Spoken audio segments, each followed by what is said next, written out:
बेटा centre of मास की numerical discuss करेंगे। इसका बेटा वीडियो आप एक पहले भी देख चुके हो, उसके कुछ क्वेश्चन पहले भी हो चुके हैं, अब उसके कुछ क्वेश्चन हम लोग और आगे करते हैं। आइए पहले क्वेश्चन ये देखें।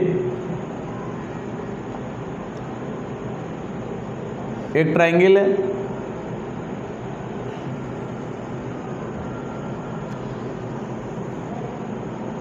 जिसकी आर्म 2 सेंटीमीटर है, एवरी आर्म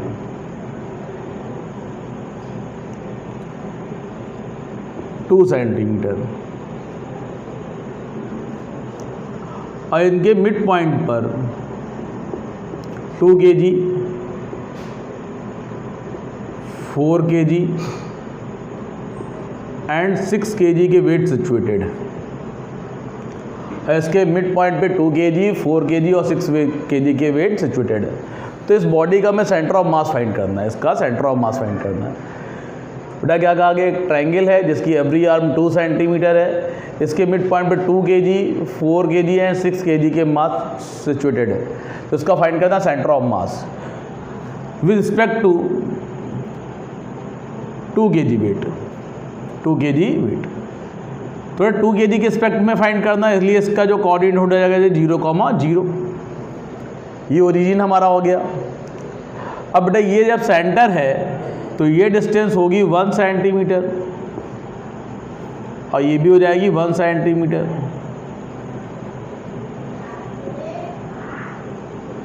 तो इसके कोऑर्डिनेट हो जाएगा -1,0 और इसका कोऑर्डिनेट हो जाएगा 1,0। जब इसकी हम लोग बात करेंगे तो यहाँ से इस पर परपेंडिकुलर ड्रॉप कर दीजिए। तो एक्स एक्स में तो कोई मोशन हो नहीं रहा, तो एक्स की कोऑर्डिनेट हो जाएगा 0। वाई का निकालने नहीं बेटा, ये 2 सेंटीमीटर है, ये 1 सेंटीमीटर, तो ये वैल्यू हो जाएगी √3 सेंटीमीटर। पाइथागोरस थ्योरम अप्लाई करेंगे, A B C and D, तो सी डी का स्क्वायर इक्वल ए सी का स्क्वायर माइनस ए डी का स्क्वायर, 2 का स्क्वायर -1 का स्क्वायर, 4 - 1 = 3। तो सी डी इक्वल बेटा आ जाएगा √3। तो सी डी की वैल्यू आ गई √3। √3 बेटा वैल्यू ये हो गई। अब बेटा इस पॉइंट के तो हमें कोऑर्डिनेट क्लियर थे, 2 kg वेट के कोऑर्डिनेट देखते हैं।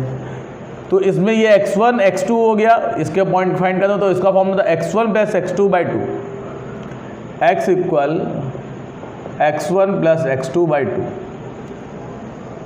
y equal y1 + y2/2। तो -1,0 -1,0 ऐड करें तो -1 हो जाएगा /2। ऐसे √3 में करें तो √3/2। सिमिलर इसको ऐसे ही चेक करेंगे तो ये हो जाएगा आपका 1/2 एंड √3/2 एंड √3/2। बेटा इस डायग्राम में केवल आपको कोऑर्डिनेट अगर आ गए तो न्यूमेरिकल बहुत ही सिंपल हो जाता है, कोऑर्डिनेट का ही सारा काम है इसमें। फिर से एक बार बेटा देखिए क्या कहा गया, 2 सेंटीमीटर एवरी आर्म में ट्रायंगल की, मिड पॉइंट पे 2 kg, 4 kg और 6 kg weight distributed, centre of mass find करना है। तो इसका कोऑर्डिनेट बेटा हो गया 0,0, क्योंकि रिस्पेक्ट टू 2 kg फाइंड करना है। तो जो 2 kg था वो हमारा हो गया सेंटर। अब बेटा यहाँ पर जो आपका कोऑर्डिनेट मिलेगा हो जाएगा -1,0, ये हो जाएगा +10, क्योंकि इस साइड आप जब मूव करें तो नेगेटिव साइन हो जाएगा, इस साइड जब मूव करें तो पॉजिटिव। ये प्लस एक्स एक्सिस है और ये माइनस एक्स एक्सिस है। अब इसके कोऑर्डिनेट फाइंड करने हमको, तो ये x में तो कोई मूवमेंट हुई नहीं, तो x का 0 हो गया। y की वैल्यू सॉल्व की, सी डी की वैल्यू आ गई √3, तो √3 लिख दिया। अब बेटा ये हो गया x1, ये हो गया x2, तो x की वैल्यू अगर फाइंड करें तो x1 + x2/2, ऐसे y1 + y2/2। सिमिलर यही पैटर्न यहाँ भी अप्लाई कर लिया। अब बेटा क्या हमको मास मालूम है m1, m2, m3 और कोऑर्डिनेट भी का मालूम है r1, r2, r3। तो centre of mass RCM m1 r1, m2 r2, m3 r3 upon m1 + m2 + m3। तो m1 बेटा हो गया 2 kg R1 हो गया 0,0, M2 4 kg, R2 हो गया 1/2 √3/2, M3 हो गया 6, कॉइंट हो गया -1,2 √3/2 अपॉन 2 + 4 + 6। तो बेटा इसका मल्टीप्लाई कर दीजिए 0,0, इसका मल्टीप्लाई करो बेटा 2,2 √3, इस बेटा मल्टीप्लाई करिए -3 √3 बाई 12। अब एक्स कॉइंट बेटा आपस में ऐड कर लीजिए 0 + 2 -3, तो माइनस का 1 हो जाएगा -1, कॉमा y के कोऑर्डिनेट ऐड कर लीजिए 5 √3 बाई 12। तो इसे बेटा ऐसे लिख सकते हैं -1, 12, 5 √3 बाई 12। तो इसके कोऑर्डिनेट बेटा आ गया -1/12, 5 √3 बाई 12। आइए फिर से चेक करते क्या हुआ बेटा। आपसे कहते हैं एक ट्राइंगल है जिसकी एवरी आर्म 2 सेंटीमीटर की, एवरी आर्म 2 सेंटीमीटर की है। अब इसके मिड पॉइंट पर 2 kg, 4 kg, 6 kg के वेट फाइंड कर है रखे हुए सिचुएटेड है। तो इसका फाइंड करना हमें centre of mass, centre of मास। तो बेटा इसके कोऑर्डिनेट हो जाएंगे -1,0, ये हो गया 1,0, इसका कोऑर्डिनेट हो गया 0,3, 0, √3। अब x1 + x2/2 करके इसके कोऑर्डिनेट निकालिए, y1 + y2 करके इसके कोऑर्डिनेट निकालिए। सिमिलर यहाँ भी है, ट्राई कर लिया। RCM का फॉर्मूला है M1R1 + M2R2 + M3R3 upon M1 + M2 + M3। M1R1, M2R2, M3R3 value put कर ली। सॉल्व करने पर बेटा आपके यहाँ -1/12, 5 √3/12, -5 √3/12।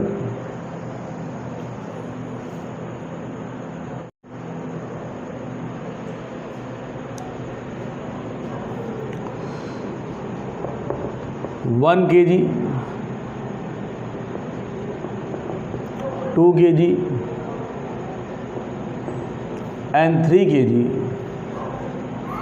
के 3 मास हैं और इनका सेंटर ऑफ मास 3,3,3 पर है।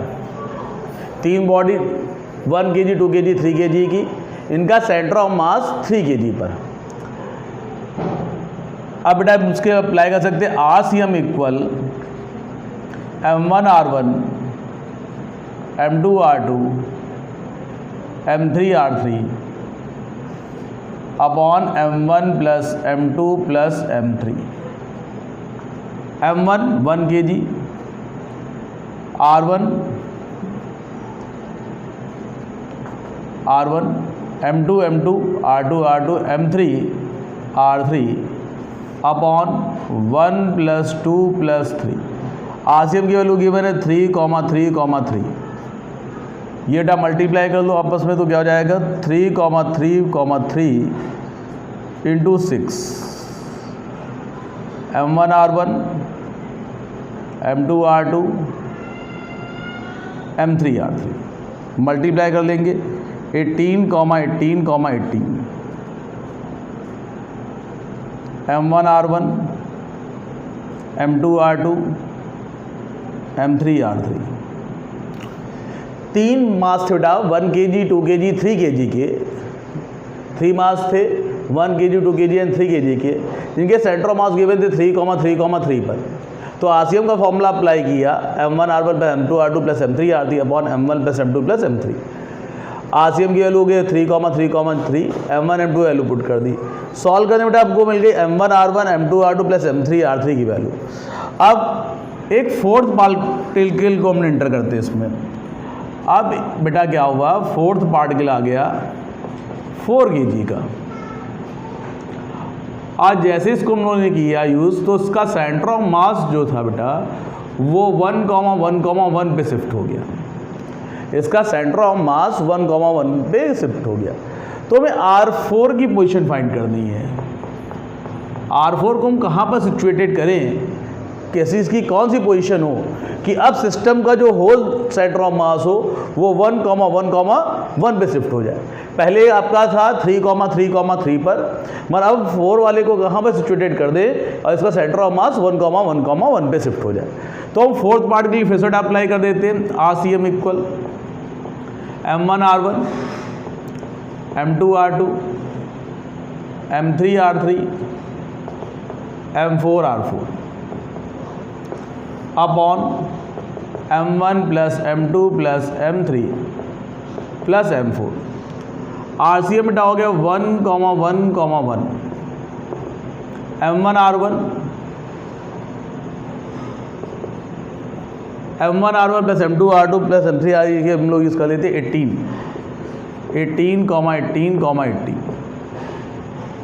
M4 की वैल्यू बेटा 4, R4 फाइंड करना है। ये 1 + 2 + 3 + 4, 1 + 2 + 3 + 4 10 हो गया शायद। ये 10 का मल्टीप्लाई कर दो बेटा इसमें,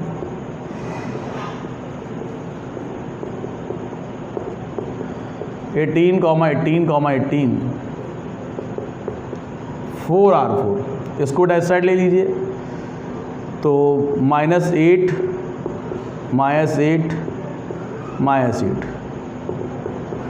4R4। तो R4 इक्वल हो जाएगा -2, -2। मतलब बेटा R4 को हम कहाँ पर सिचुएटेड करें, -2 पे अगर सिचुएटेड कर दें तो हमारा सेंटर ऑफ मास 3,3 से शिफ्ट होकर 1,1,1 पे आ जाएगा। आइए देखिए, काफ़ी अच्छा क्वेश्चन है। कहते 3 पार्टिकल थे बेटा, 3 पार्टिकल M1, M2, M3। इसका सेंटर ऑफ मास था 3,3,3 पर। तो RCM का फॉर्मूला अप्लाई किया, M1R1 M2R2 M3R3 upon M1 plus M2 plus M3। RCM की वैल्यू पुट कर ली, M1 M2 की वैल्यू यूज़ कर ली, तो यहाँ से हमें बेटा M1R1 M2R2 M3R3 की वैल्यू मिल गई। सॉल्व कर लिया। अब कहते हैं M4 को हमने जब इसमें इंटर कर दिया तो सेंटर ऑफ मास हमारा शिफ्ट हो गया 1,1,1 पर। तो हमें R4 की पोजीशन फाइंड करनी है। R4 को हम कहाँ पे सिचुएटेड करें M4 को, कि हमारा सेंटर ऑफ मास जो है वो 3,3,3 से शिफ्ट होकर 1,1,1 पे आ जाए। तो RCM इक्वल हो जाएगा M1R1 plus M2R2 plus M3R3 plus M4R4। तो बेटा M1 से M3 तक की वैल्यू देखो हमने निकाल रखी थी पहले, 18 शिफ्ट कर दो यहाँ पर, प्लस R4, ये हो गया 10 का क्रॉस मल्टीप्लाई हो गया, ये सब है 10। जब इधर बेटा इसको माइनस कर देंगे तो आएगा -8 इक्वल 4R4। तो R4 की बेटा वैल्यू आ जाएगा -2, इसका मतलब सेटा क्या हुआ कि जो हमारा सेंटर ऑफ मास है वो 1,1,1 पे तब शिफ्ट हो जाएगा जब M4 की पोजीशन हो -2, -2 पर।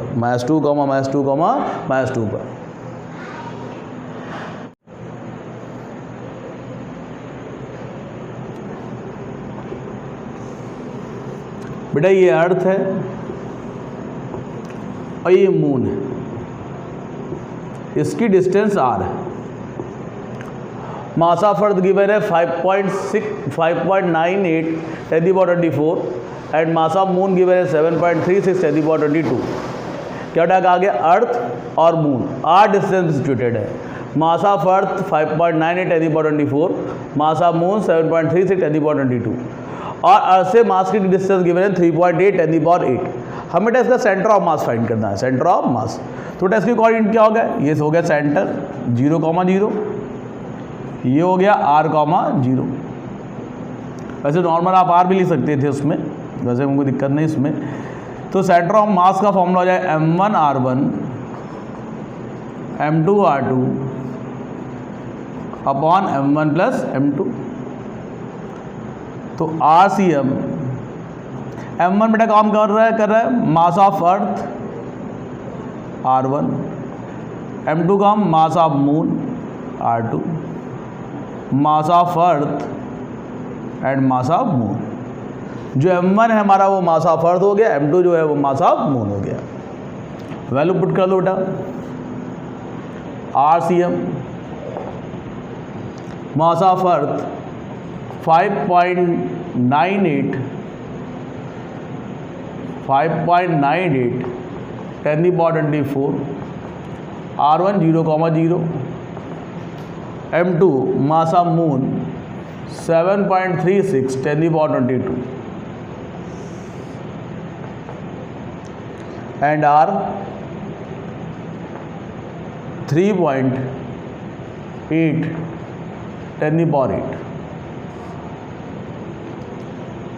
5.98 10 the power 24, 7.36 10 the power 22। बेटा जैसे जीरो का मल्टीप्लाई करेंगे सबको जीरो हो जाएगा। 7.36 10 the power 22 and 3.8 10 the power 8। 10 the power 22 बेटा कॉमन ले लो इससे, 2 पावर्स को में दे देंगे 5.98 10 the power 2 7.36। तो 7.36 into 3.8 10 the power 22 10 the power 8 10 the power 22। ये इसमें एडजस्ट हो गया। 598 प्लस 7.36 22 पावर 24 2 पावर बेटा कैंसिल हो गई। 736 3.8 10 the power 8। ये आपका बेटा आ गया 605 36। अब बेटा इन दोनों को जब मल्टीप्लाई करेंगे तो वैल्यू आ जाएगी 27.968 10 the power 8, 605.36। और इसको बेटा डिवाइड करने में वैल्यू आ जाएगी 0.0462 10 the power 8। दो पावर बेटा इसमें एडजस्ट कर सकते तो 4.62 10 the power 6 मीटर। यूनिट बेटा वही होगी जो वैल्यू गिवन होगी, मीटर में गिवन था तो मीटर में आंसर आ जाएगा। आइए फिर से एक बार चेक करें। अर्थ और मास की बीच की डिस्टेंस गिवन है तो इसके अकॉर्डिंग बेटा क्या हो जाएंगे 0,0, इसके हो जाएंगे r,0। आर सी है m1r1 plus m2r2 upon m1 plus m2। m1 का काम कर रहा है मास ऑफ अर्थ यूज़ कर लिया, m2 mass of moon use कर लिया। अब mass of earth radius position, mass of moon उसकी position, mass of earth mass of moon की वैल्यू पुट कर दीजिए। जैसे बेटा वैल्यू पुट करोगे तो 10 the power 22 इसमें कॉमन मिल जाएगा आपको। 10 the power 22 से 10 the power 22 कैंसिल हो जाएगा। इसका मल्टीप्लाई करेंगे तो आ जाएगा 27.968 डिवाइड बाय 605, डिवाइड करने पर आ जाएगा 0.0462 10 the power 8। दो पावर एडजस्ट कर दो तो 4.62 10 the power 6। मतलब अर्थ से 4.62 इन 10 the power 6 मीटर पर सेंटर ऑफ मास सिचुएटेड होगा। अर्थ से 4.62 10 the power 6 मीटर डिस्टेंस पर हमारा सेंटर ऑफ मास क्या होगा सिचुएटेड। हमारा क्या सेंस है अर्थ एंड मून का, अर्थ एंड मून। दो बॉडी 2 kg एंड 1 kg की ये मूव कर रही 2 मीटर पर सेकेंड एंड 5 मीटर पर सेकेंड वेलोसिटी से। 2 बॉडी है 2 kg एंड 1 kg की, ये मूव कर रही 2 मीटर पर सेकेंड और 5 मीटर पर सेकेंड वेलोसिटी से। जब बेटा ये दोनों बॉडी सेम डायरेक्शन में मूव करती हैं, सेम डायरेक्शन में, तो इसका फाइंड करना है VCM। तो m1v1 plus m2v2 upon m1 plus m2। m1v1 plus m2v2 upon m1 plus m2। m1 2v1 है, v1 2, m2 1, v2 5 और 2 प्लस 1 तो 4 प्लस 5/3 9/3 3 मीटर पर सेकेंड। तो जब बेटा ये दोनों सेम डायरेक्शन मूव कर रही होंगी तो उसका सेंटर ऑफ मास गिवन होगा 3 मीटर पर सेकेंड। अब बेटा अगर ये अपोजिट डायरेक्शन में गिवन मूव कर रही हैं तो VCM equal m1v1 m2v2 m1 plus m2। तो m1 2 v1 2 m2 1 v2 5 और 2 प्लस 1 4 माइनस 5/3 तो माइनस का 1/3 मीटर पर सेकेंड। क्या हुआ बेटा कहते हैं 2 बॉडीज़ थी 2 kg एंड 1 kg की मूव करी 2 मीटर पर सेकेंड और 5 मीटर पर सेकेंड वेलोसिटी से। पहला क्वेश्चन बेटा है सेम डायरेक्शन में। कैसी डायरेक्शन में? सेम डायरेक्शन में। तो VCM का फॉर्मूला हो गया m1v1 plus m2v2 upon m1 plus m2। m1 2 kg, v1 2, m2 1, v2 की value 5, m1 plus m2 2 plus 1, 2 plus 1। अब बेटा इसको 4 प्लस 5/3 तो 9/3 3 मीटर पर सेकेंड। जब बेटा अपोजिट डायरेक्शन में मूव करेंगे तो आप जानते हो m इंटू वी मोमेंटम बन जाता है, वेक्टर क्वांटिटी है, वेलोसिटी वेक्टर क्वांटिटी है, डायरेक्शन के साथ यूज़ करते हैं इसको हम लोग। तो डायरेक्शन अपोजिट होने की वजह से यहाँ पे माइनस साइन ले लिया गया, m1v1 minus m2v2 upon m1 plus m2। तो बेटा 4 हो जाएगा, ये 5, 4 माइनस 5 इक्वल -1, 1/3, माइनस का 1/3 मीटर पर सेकेंड, माइनस का 1/3 मीटर पर सेकेंड।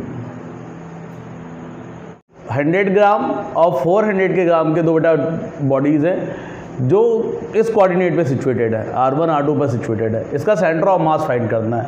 तो ऐसे ही पहले की तरह हम लोग करना है, वही नॉर्मल फॉर्मूला है, RCM equal m1 R1 m2 R2 upon m1 plus m2। बस पहले बेटा 0,0 स्टेप के टर्म में लिखा था और अब IJK के फॉर्म में आ गया, उससे कोई फर्क नहीं पड़ता, पैटर्न वैसे ही रहता है। तो 100 ग्राम R1 की वैल्यू होगी 2I 4J plus 12K, m2 400 ग्राम R2 की value 6I plus 3J plus 2K upon 100 plus 400। बेटा दोनों में 100 कॉमन हो रहा है, 100 कॉमन ले लीजिए तो ये हो जाएगा 2I 4J 12K। इधर बेटा 4 रहेगा आपका 6I 3J 2K, 100 1 plus 4 1 plus 4, 100 से 100 कैंसिल हो गया तो 2I 4J 12K। इसे 4 का मल्टीप्लाई कर दो तो -24I plus 12J plus 8K divide by 5। जब इसको ऐड करेंगे तो आपकी वैल्यू आ जाएगी माइनस का 22I माइनस का 22I plus 16J plus 8K divide by 5 तो -22I बाई 5 16/5J के 8/5K का। इसको बेटा और डिवाइड कर सकते हैं, -4.4I 3.2J plus 0.4K 0.4K। क्या बेटा कहा गया आपसे? 100 ग्राम 400 ग्राम के दो बॉडी इस कोऑर्डिनेट पे सिचुएटेड थे, तो उसका सेंटर ऑफ मास फाइंड करना, तो m1 R1 plus m2 R2 upon m1 plus m2। m1 100 R1 की वैल्यू पुट कर दी गई, m2 400 R2 की वैल्यू पुट कर दी गई। इन दोनों का 100 कॉमन मिल रहा है, 100 कॉमन ले लिया, 100 से 100 कैंसिल। अब इसमें तो जैसा बेटा था वही था, 1 का मल्टीप्लाई हो रहा है, इसमें 4 का मल्टीप्लाई हो गया। अब I को I से ऐड कर दिया, J को J से ऐड कर दिया, K को K से ऐड कर दिया, डिवाइड बाई 5। अब इसको सेपरेट डिवाइड कर दिया, वैसे ये भी आंसर लिख सकते थे पर डिवाइड कर दिया इसको, 5 से डिवाइड करें 22 को तो 4.4 3.2 0.4 के, ये आपका आ गया कोऑर्डिनेट। तो अब बेटा ये जो सिस्टम है उसका सेंटर ऑफ मास सिचुएटेड होगा -4,4I cap plus 3.2 J cap और 0.4 K कैप पर। 4 स्फीयर इस तरह से कनेक्ट किए गए हैं कि इसको डेवलप करने पे, कनेक्ट करने पर एक स्क्वाड डेवलप होता है। जो आपका स्फीयर उसकी रेडियस a है और जो ये स्क्वाड डेवलप हो रहा है इनकी आर्म जो है बेटा वो 2a है, इनकी आर्म 2 है। तो इसको ही हम अगर बात करें तो इसके कोऑर्डिनेट हो जाएंगे 0, 0, इसके कोऑर्डिनेट हो जाएंगे 2a, 0, इसके कोऑर्डिनेट हो जाएंगे 2a, 2a, और इसके कोऑर्डिनेट हो जाएंगे 0, 2a। एवरी स्फीयर का मास कंसीडर कर लेंगे m, एवरी स्फीयर का मास कंसीडर कर लेंगे m। तो RCM equal m1 R1, m2 R2, m3 R3, m4 R4 upon m1 plus m2 plus m3 plus m4। अब बेटा m मास गिवन है और सबके कोऑर्डिनेट भी गिवन है, तो RCM के बेटा फॉर्मूला हो जाएगा m 0, 0, m 2a, 0, m 2a, 2a, m 0, 2a upon m plus m plus m plus m। पूरी इक्वेशन बेटा m कॉमन मिल रहा है, m कैंसिल हो जाएगा। 0, 0, 2a, 0, 2a, 2a, 0, 2a, 1 plus 1 plus 1 plus 1। अब बेटा x कोऑर्डिनेट x से add कर लीजिए, तो 2a plus 2a 4a, 2a plus 2a 4a upon 4। तो 4a बाई 4, 4a बाई 4, 4 से 4 cancel, a by a, a। तो RCM बेटा फॉर्मूला आ जाएगा a, a का सेंस बेटा जो है कि x एक्सिस पे भी a पॉइंट डिस्टेंस और y एक्सिस पे भी a पॉइंट, तो a पॉइंट और a पॉइंट, तो ये डिस्टेंस आपकी होगी, ये भी डिस्टेंस है और ये डिस्टेंस भी है। तो जो सेंटर ऑफ मास होगा हमारे यहाँ, वो दोनों डायगोनल के कट पॉइंट पर होगा। जहाँ दोनों डायगोनल कट कर रहे होंगे एक दूसरे को, उस पॉइंट पर हमारा सेंटर ऑफ मास सिचुएटेड होगा। आइए फिर से बेटा देखिए क्या कहा गया। 4 स्फीयर को कनेक्ट करके एक स्क्वायर डेवलप करते हैं जिसकी आर्म 2 है, जिसकी आर्म क्या है 2 है। तो RCM का फॉर्मूला बेटा हो गया m1 R1 plus m2 R2 plus m3 आदि m4 R4 upon m1 plus m2 plus m3। Coordinate बेटा 0, 0, 2a, 0, 2a, 2a, 0, 2a। ऐसा क्वेश्चन बेटा पहले भी हम लोग कर चुके हैं। उसमें आर्म जो थी वो 2a की जगह l यूज़ किया था, 2a की जगह l यूज़ किया था हम लोगों ने। तो RCM का फॉर्मूला हो गया m1 R1, m2 R2 plus m3 R3, सबकी वैल्यू पुट कर दी। m कॉमन लेके बेटा कट कर दिया, m कॉमन लेके कट कर दिया है, m कैंसिल हो गया। 0, 0, 2a, 0, 2a plus 2a, 0, 2a। तो अब x कोऑर्डिनेट ऐड करो तो 4a हो जाएगा, y के कोऑर्डिनेट ऐड करो 4a हो जाएगा डिवाइड बाई 4, 4 से 4 कैंसिल, 4 से 4 कैंसिल, तो आंसर आ जाएगा a, a। तो हमारे जो कोऑर्डिनेट होंगे वो हो जाएंगे a, a। मतलब हमारी जो बॉडी है वो सिचुएटेड होगी, कहाँ पर a, a पर। a का सेंस है बेटा डायगोनल के कट पॉइंट पे, जहाँ दोनों डायगोनल कट कर रहे होंगे उस पॉइंट पे हमारा सेंटर ऑफ मास सिचुएटेड होगा।